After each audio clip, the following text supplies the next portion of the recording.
খেয়া রবীন্দ্রনাথ ঠাকুর। তো কবিতাটি পড়ার আগে আমাদেরকে কবি পরিচিতি একটু জেনে নিতে হবে। 1861 খ্রিস্টাব্দের 7ই মে কবি রবীন্দ্রনাথ ঠাকুর কলকাতার জোড়াসাঁকোর ঠাকুর পরিবারে জন্মগ্রহণ করেছিলেন। তার পিতার নাম মহর্ষি দেবেন্দ্রনাথ ঠাকুর, মা সারদা দেবী। রবীন্দ্রনাথ ঠাকুর একদিকে কবি, নাট্যকার, উপন্যাসিক, ছোট গল্পকার, প্রাবন্ধিক অর্থাৎ বহুমুখী প্রতিভার অধিকারী ছিলেন এই রবীন্দ্রনাথ ঠাকুর।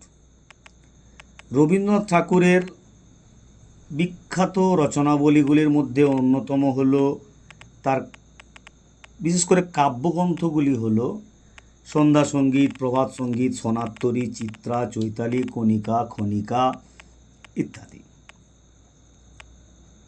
এবং তিনি উপন্যাস লিখেছেন করুণা, বউ ঠাকুরানীর হাট, চোখের বালি।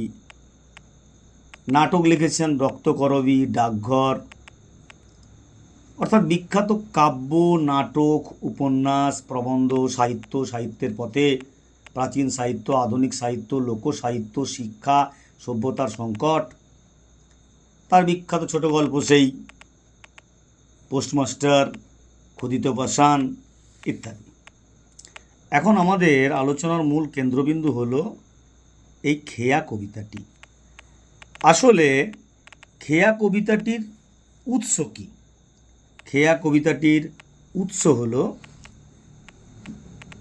1911 খ্রিস্টাব্দে প্রকাশিত চৈতালি কাব্যগ্রন্থের 13 সংখ্যক কবিতা। 1911 খ্রিস্টাব্দে প্রকাশিত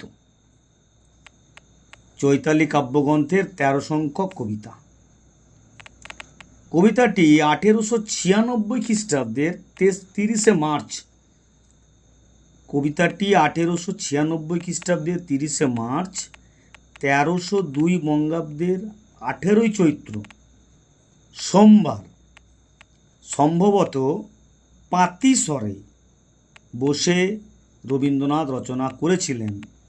পরবর্তীকালে রবীন্দ্র রচনাবলীর 3য় খণ্ডে 17 নম্বর পৃষ্ঠায় এই কবিতাটি সংকলিত হয়েছে। খেয়া রবীন্দ্রনাথ ঠাকুরের চৈতালি কাব্যগ্রন্থের অন্যতম একটি বিখ্যাত কবিতা। এই কবিতাটি আসলে একটি চতুর্দশপদী কবিতাবলী।